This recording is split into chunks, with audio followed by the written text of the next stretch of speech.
ශික්ෂාව කියන්නේ අපි හදාගන්න අකමැතිම දෙයක්. ඒකයි අපි අර කවියක් කියන්නේ. ඉස්සයි මාළිකාල ගියා ඉස්සදාල මම ආවා කියලා. ශික්ෂාව ගැන තව කවි වෙනත් ලියවිලා තියෙනවා. ඒ කියන්නේ ඒ එක.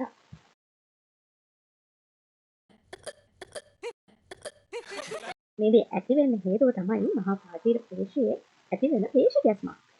ඒ කියන්නේ අපේ පපු කුහරයයි උදර කුහරයයි වෙන් කරන්නේ.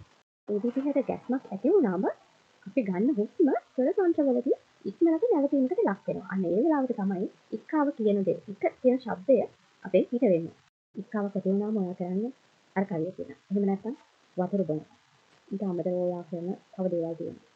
ඒ වුණාට මම කියන්නේ ලේසියෙන්ම ඉක්කාව සංයුක්ත කරගන්න පුළුවන්.